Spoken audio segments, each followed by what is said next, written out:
2006. The 2005 actually, the day we qualified for the. I saw a stat of something about Arsenal being like 200 and. Wow, ini sangat-sangat gila. Timnas Indonesia diperkuat 2 pemain bintang. Siapakah dia? Haaland dan Didier Drogba siap bela Timnas Indonesia.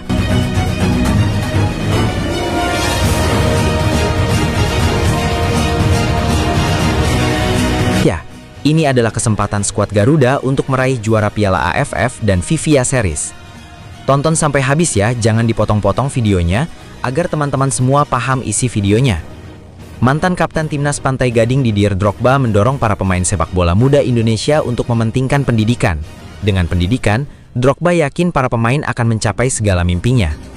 Sejumlah pesepak bola top Eropa memiliki darah Indonesia, bahkan beberapa di antaranya mampu menorehkan prestasi gemilang di level klub dan juga timnas. Satu di antara pemain di benua biru yang memiliki karier mentereng adalah Nigel de Jong.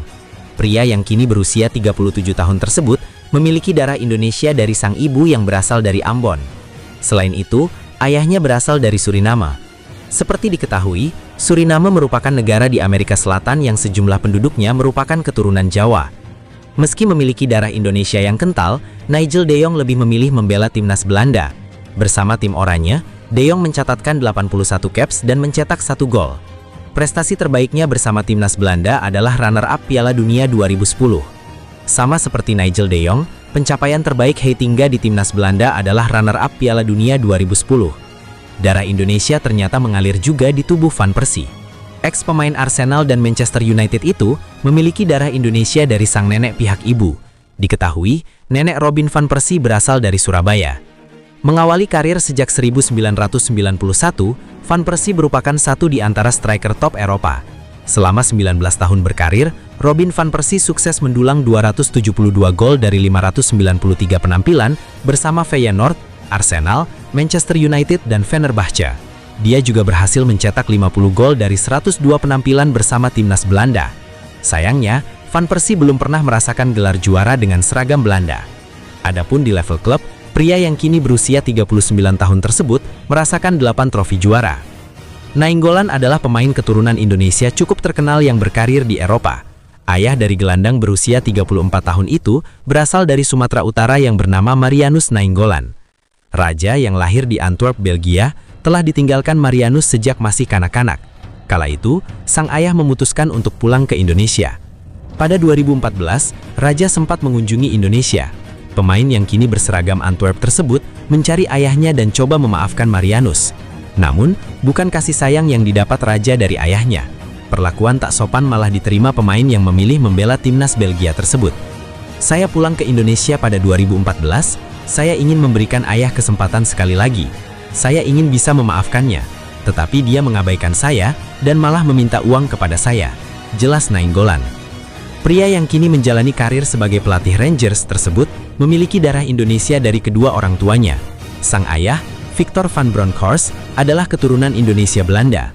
Sementara itu, sang ibu, Franciane Sapulete, merupakan seorang wanita yang berasal dari Maluku. Meski memiliki gen Indonesia, Giovanni van Bronckhorst lebih memilih membela negara kelahirannya, Belanda. Memperkuat tim oranye dari 1996 sampai 2010, Van Bronckhorst menorehkan 106 caps dan mencetak 6 gol. Namun dia hanya mampu membawa Belanda menjadi runner-up di Piala Dunia 2010. Hal berbeda diukir Giovanni van Bronckhorst di level klub. Pernah membela Feyenoord, RKW Waalwijk, Rangers, Arsenal, dan Barcelona, dia berhasil meraih 15 trofi juara. After the World Cup 2022, who was a success. After the Asian Cup, It's only because he's this or that, but the amount of hours. no,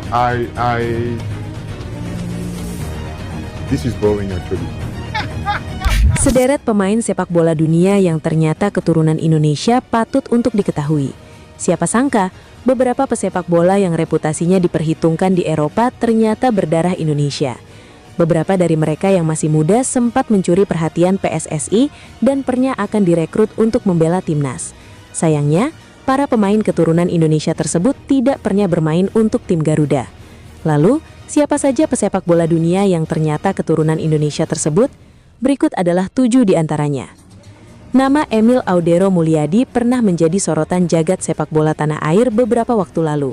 Ia adalah pemain yang lahir di Indonesia, tepatnya di Mataram, Nusa Tenggara Barat, NTB, pada 18 Januari 1997. Ayah Emil adalah Edi Mulyadi, sedangkan ibunya bernama Antonella Audero yang berasal dari Italia. Emil pernah dipanggil timnas Indonesia pada 2016, tetapi dengan tegas menolaknya. Emil Audero Mulyadi telah berkiprah apik dan berpengalaman membela sejumlah klub Eropa. Pemain yang kini membela Sampdoria itu sebelumnya telah beberapa tahun mengenyam pendidikan sepak bola di Akademi Juventus. Dia juga pernah membela timnas Italia di sejumlah kelompok usia. Jayden Oosterwolde merupakan pesepak bola muda yang memiliki darah Indonesia. Pemain berposisi sebagai bek kiri ini sejatinya lahir di Zwolle, Belanda pada 24 April 2001.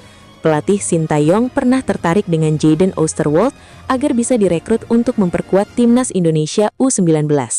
Namun, ajakan Sintayong itu dimentahkan begitu saja oleh sang pemain lantaran Oosterwolde lebih memilih membela timnas Belanda. Melalui agen saya sudah mengatakan saat ini saya fokus untuk membela timnas Belanda. Indonesia dan Suriname belum masuk pertimbangan saya. Saya selalu bermimpi untuk timnas Belanda dan saya sedang mengejarnya. Pemain yang satu ini mungkin cukup asing bagi fans sepak bola di Indonesia. Jairo Riedewald adalah pemain keturunan Indonesia yang sekarang berkarir untuk Crystal Palace di Liga Inggris. Jairo Riedewald memiliki darah Suriname dan Indonesia dari ayahnya. Sedangkan ibunya merupakan seorang yang memiliki darah Belanda dan Indonesia. Bek potensial 25 tahun tersebut telah memperkuat Crystal Palace sejak 24 Juli 2017 lalu setelah bermain dengan Ajax Amsterdam selama 4 tahun. Kemudian, ada mantan pemain John Heitinga yang juga keturunan Indonesia Belanda. Mantan punggawa timnas Belanda itu memiliki darah Indonesia dari ayahnya yang lahir di Jakarta. Selain itu, kakek dari John Heitinga juga berasal dari Indonesia, tepatnya Belitung. Sebagaimana diketahui, John Heitinga sukses mengukir karier apik di benua Eropa dan sudah pernah membela sejumlah klub besar. Antara lain adalah Ajax Amsterdam, Atletico Madrid, Everton hingga Fulham City.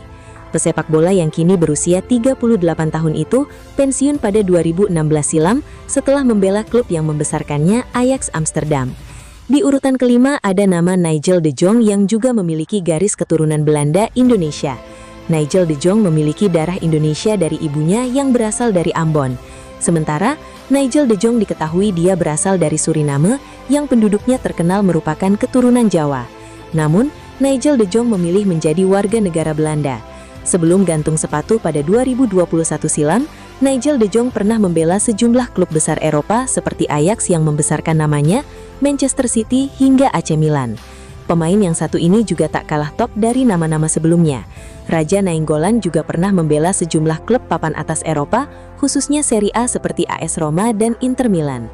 Raja Nainggolan memiliki darah Indonesia yang berasal dari ayahnya, sementara sang ibu diketahui asli Belgia. Salah satu legenda hidup sepak bola Belanda, Robin van Persie juga diketahui keturunan Indonesia. Ex-pemain Manchester United dan Arsenal ini memiliki darah Indonesia dari sang nenek. Nenek dari ibu Robin van Persie adalah seorang berasal dari Surabaya. 4 pemain akan absen membela timnas Indonesia di FIFA Series 2026. Keempatnya adalah Tom Haye, Shane Patinama, Asnawi Mangkulalam, dan Marcelino Ferdinand. Timnas Indonesia akan menjadi tuan rumah FIFA Series pada 23-31 Maret 2026 dengan peserta Timnas Bulgaria, Timnas Saint Kitts and Nevis, serta Timnas Kepulauan Solomon. Haye dan Shane tidak bisa memperkuat Timnas Indonesia karena bakal menjalani skorsing selama 4 pertandingan plus denda 5.000 franc Swiss atau setara 108 juta rupiah yang dijatuhkan FIFA pada 5 November 2025. Keduanya dianggap menunjukkan perilaku tidak sportif terhadap ofisial pertandingan ketika Timnas Indonesia kalah 0-1 dari Timnas Irak dalam putaran keempat kualifikasi Piala Dunia 2026 zona Asia pada 12 Oktober 2025. Haye dan Patinama bersama manajer Timnas Indonesia Sumarji mendapatkan kartu merah dari wasit Manning asal Cina akibat insiden setelah pertandingan. Buntut sanksi dari FIFA itu, gelandang Persib Bandung dan bek Persija Jakarta tersebut bakal melewatkan 2 partai Timnas Indonesia di FIFA Series Maret 2026 dan FIFA Matchday pada Juni 2026. Selain Hai dan Patinama, dua pemain berlabel Timnas Indonesia juga tidak tersedia untuk FIFA Series Maret 2026. Keduanya adalah bek Port FC di Riga Thailand Asnawi Mangkulalam dan gelandang AS Trencin di Liga Slovakia Marcelino Ferdinand. Keduanya baru saja menjalani operasi setelah menderita cedera. Asnawi harus beristirahat hingga akhir musim ini, sedangkan Marcelino sampai musim 2026. Asnawi telah absen setahun lebih dari Timnas Indonesia. Namun, kedatangan John Hartman sebagai pelatih bisa saja membuka kesempatannya untuk comeback ke tim berjuluk Garuda itu. Adapun Marcelino tidak menjadi bagian dari Timnas Indonesia di putaran keempat kualifikasi Piala Dunia 2025 zona Asia pada Oktober 2025 karena cedera hamstring yang berkepanjangan. Erling Haaland baru-baru ini menjadi perhatian di media sosial. Hal ini terjadi setelah Manchester City mengalami kekalahan 1-5 dari Arsenal, di mana selebrasi khas Erling Haaland ditirukan oleh pemain muda Manchester City Miles Lewis-Skelly. Hubungan antara Erling Haaland dan Lewis-Skelly telah memanas sejak paruh pertama Premier League 2024-2025, di mana pada satu kesempatan Erling Haaland dengan nada mengejek bertanya kepada pemain berusia 18 tahun itu, "Siapa kamu?" tepat di hadapannya. Peristiwa yang terjadi di Inggris ini kemudian viral di Indonesia. Di kalangan pengguna media sosial di tanah air, muncul berbagai meme dan video yang menampilkan sosok pria yang mirip dengan Erling Haaland. Fenomena ini menimbulkan pertanyaan di kalangan netizen, apakah mungkin Erling Haaland memiliki darah atau keturunan Indonesia? Untuk mengetahui lebih lanjut, It's only because he's this or that, but the amount of hours he... Kalau kita jelas ada darah kita, itu yang kita patut. It's only because he's this or that, but the amount of hours he... Mereka menaturalisasi pemain-pemain yang tidak ada darah mereka. Erling Haaland belakangan jadi sorotan di media sosial, sebab ketika Manchester City kalah 1-5 dari Arsenal, selebrasi yang biasa dilakukan Erling Haaland dicontek oleh pemain muda Man City, yakni Miles Lewis-Skelly. Erling Haaland dan Lewis-Skelly terlibat dalam perseteruan sejak paruh pertama Premier League 2024-2025. Pada momen pertama, Erling Haaland mengejek pemain 18 tahun itu dengan berkata, "Siapa kamu?" tepat di wajahnya. Apa yang terjadi di Inggris itu menjalar ke Indonesia. Di kalangan pengguna media sosial Indonesia, muncul beberapa meme atau video sosok lelaki yang mirip dengan Erling Haaland. Hal tersebut lantas menimbulkan tanda tanya. Lantaran ada dua sosok yang mirip dengannya, apakah Erling Haaland punya darah atau keturunan Indonesia? Erling Haaland dalam laga Liga Champions antara PSG versus Manchester City, Kamis 23/1/2025 dini hari WIB. Sumber informasi yang beredar menyebutkan beberapa hal yang dianggap sebagai bukti, meskipun sebenarnya cukup lemah. Salah satunya adalah fakta bahwa Haaland dan pemain sepak bola lain, Michel Bakker, yang memang punya darah Indonesia, menggunakan agen yang sama. Ini jelas bukan bukti kuat. Kemudian ada juga isu soal kemiripan fisik. Seorang pemuda Indonesia, Ibnu Muktiwijaya, sempat viral karena dianggap mirip Haaland. Namun kemiripan wajah saja jelas nggak cukup untuk membuktikan hubungan keluarga, apalagi keturunan. Apalagi nenek Ibnu Muktiwijaya saja diketahui berasal dari Belanda, bukan Indonesia. Selain itu, beredar pula kabar Haaland pernah mondok di Indonesia. Sayangnya informasi ini belum terverifikasi dan belum ada sumber kredibel yang bisa memastikan kebenarannya. Jadi kita anggap saja sebagai rumor yang masih perlu dikonfirmasi lebih lanjut. Erling Haaland merupakan anak dari Alf Inge Haaland, mantan pemain Timnas Norwegia. Erling Haaland adalah anggota aktif Timnas Norwegia. Jadi berdasar pada aturan FIFA, dia tidak bisa membela Timnas Indonesia walau bisa dinaturalisasi. Erling Haaland secara terbuka mengakui kesalahan besar yang dilakukan dirinya dan sejumlah pemain senior Manchester City usai kekalahan menyakitkan dari Bodo/Glimt di ajang Liga Champions. Penyerang asal Norwegia itu bahkan menyebut hasil tersebut sebagai sesuatu yang memalukan bagi klub sebesar Man City.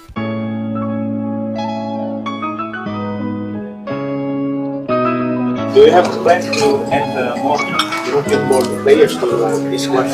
PSSI telah memperkenalkan secara resmi John Hartman kepada publik sebagai pelatih anyar Timnas Indonesia. Acara perkenalannya berlangsung megah di Ballroom Hotel Mulia, Senayan, Jakarta, Selasa 13 Januari WIB. Bagi Hartman, Salah satu tantangan yang akan dihadapi sebagai pelatih timnas Indonesia adalah menyatukan potensi pemain diaspora dengan pemain lokal. Jika itu bisa dilakukan, menurutnya timnas Indonesia bakal semakin kuat. Bagi saya tidak melihat paspor mereka. Saya melihat peluang dan yang terpenting adalah menerima keberagaman ini sebagai kekuatan besar untuk Garuda, kata Hartman saat memperkenalkan dirinya di hadapan awak media dan jajaran pengurus PSSI yang hadir.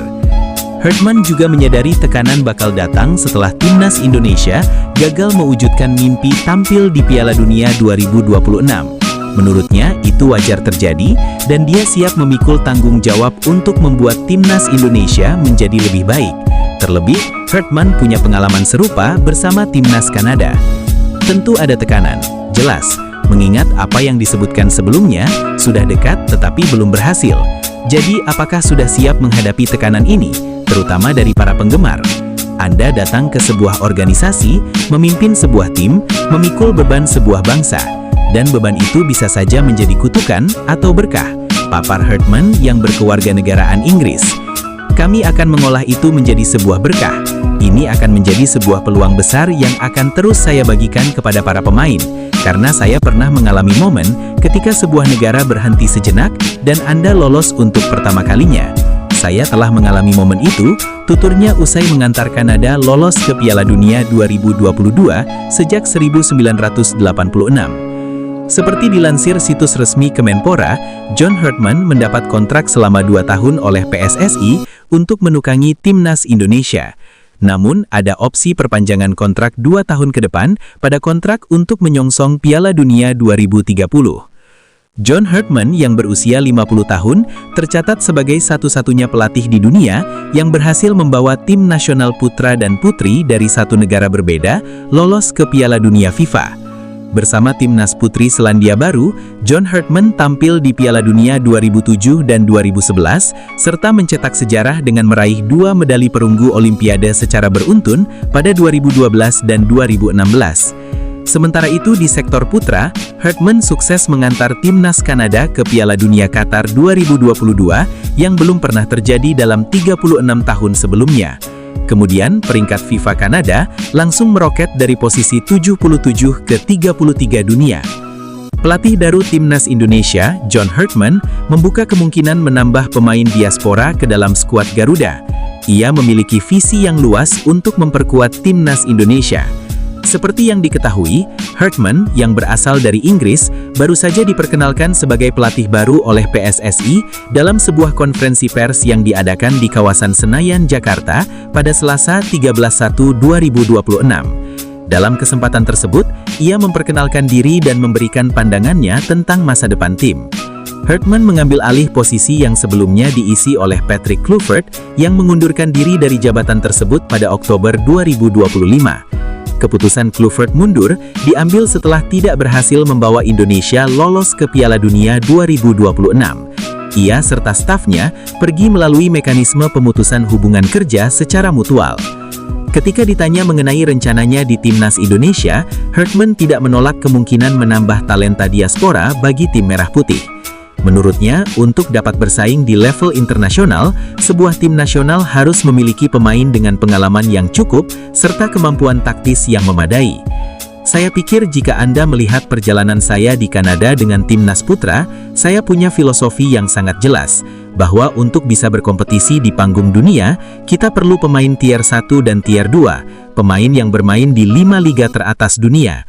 Kita butuh penggawa yang berpengalaman dengan intensitas tinggi, serta ketajaman taktis di sepak bola dunia dan nasional.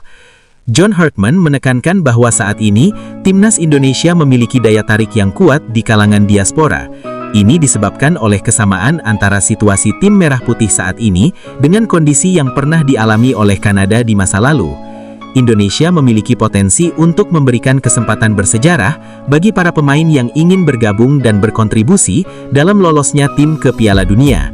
Di sepak bola, ada banyak kesempatan buat pemain, tapi saya pikir ketika pemain merasakan dan melihat semangat semacam ini, menyadari kesempatan bahwa mereka bisa menjadi deretan penggawa yang mengantar sebuah negara lolos ke Piala Dunia, itu akan menjadi alasan besar untuk meyakinkan mereka. Jelas Hartman. Lebih jauh, Hartman juga menyebutkan bahwa alasan tersebut menjadi faktor yang meyakinkan Stefan Eustáquio untuk memilih bermain bagi Kanada ketimbang Portugal. Ia ingin menjadi bagian dari tim yang membawa negaranya menuju kesuksesan dan merayakan pencapaian tersebut bersama jutaan penggemar. Tidak banyak negara di dunia yang bisa menawarkan hal itu, tambahnya. John Hartman juga menyatakan niatnya untuk melakukan kunjungan ke Eropa pada akhir Januari atau awal Februari. Kunjungan ini tidak hanya bertujuan untuk menjenguk pemain diaspora dari skuad Garuda, tetapi juga untuk mencari potensi pemain baru yang bisa bergabung dengan timnas Indonesia. Pada akhir Januari atau awal Februari, saya akan pergi ke Eropa untuk melihat lingkungan latihan pemain diaspora timnas Indonesia, mendengarkan pemain secara langsung, dan juga mencari pemain lain yang mungkin siap untuk bergabung. Ini akan menjadi periode yang sangat sibuk. Kami akan sibuk mendengarkan para pemain, serta memahami perspektif mereka, karena itu adalah hal terpenting pada tahap ini, tandasnya. PSSI resmi memperkenalkan John Hartman sebagai kepala pelatih Timnas Indonesia dalam konferensi pers yang digelar di Jakarta pada Selasa, 13/1/2025. Penunjukan ini menandai dimulainya proyek besar PSSI untuk membawa sepak bola nasional bersaing di level tertinggi. Saya melihat peluang besar di Indonesia. Saya sangat yakin para penggemar dan masyarakat sepak bola di sini pantas berada di panggung tertinggi sepak bola dunia, ujar Hartman. Pelatih 50 tahun itu menegaskan bahwa pemahaman terhadap budaya lokal menjadi fondasi penting dalam proyek jangka panjang Timnas Indonesia. Menurutnya, adaptasi terhadap lingkungan sosial dan budaya sepak bola setempat merupakan kunci untuk membangun tim yang solid dan berkelanjutan. Manchester City bertandang ke Stadion Asmaira, Norwegia pada Rabu dini hari dengan status unggulan kuat. Namun kenyataan di lapangan justru berkata lain, karena tim asuhan Pep Guardiola langsung kesulitan sejak menit awal pertandingan. Bodo Glimt tampil agresif dan efektif, dengan Kasper Hoch menjadi mimpi buruk lini belakang City setelah mencetak 2 gol cepat dalam 25 menit pertama. Gol-gol tersebut membuat tekanan besar menghantam tim tamu yang terlihat kehilangan kendali permainan. Petaka City berlanjut ketika Jens-Peter Hauge menambah keunggulan tuan rumah sebelum jeda babak pertama. Situasi semakin runyam setelah Rodri diganjar kartu merah, tak lama usai Ryan Cherki mencetak satu-satunya gol hiburan bagi The Citizens dalam kekalahan 3-1 tersebut. Usai laga, Haaland tak bersembunyi di balik alasan apapun dan memilih tampil jujur di hadapan publik. Ia menegaskan bahwa dirinya bersama beberapa pemain berpengalaman harus bertanggung jawab penuh atas hasil buruk tersebut. Saya memikul tanggung jawab penuh bersama Rodri, Gigio, Gina Donnarumma, Tijani. Kami pemain berpengalaman, ujar Haaland kutip dari Sport Bible. Saya tidak ingin menyalahkan siapapun, tapi kita perlu lebih bertanggung jawab. Karena pada akhirnya ini tidak cukup baik. Kita adalah Man City, kita tidak bisa terus-menerus kalah. Seharusnya tidak seperti ini, tambahnya.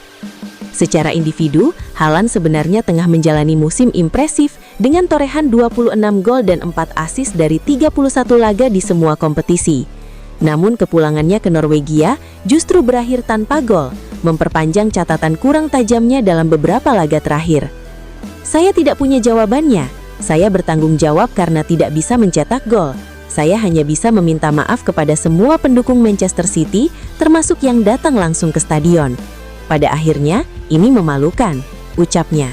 Erling Haaland secara terbuka mengakui tanggung jawab atas kekalahan Manchester City saat takluk 1-3 dari Bodo Glimt pada laga Liga Champions di Asmaira Stadion, Norwegia Selasa malam waktu setempat.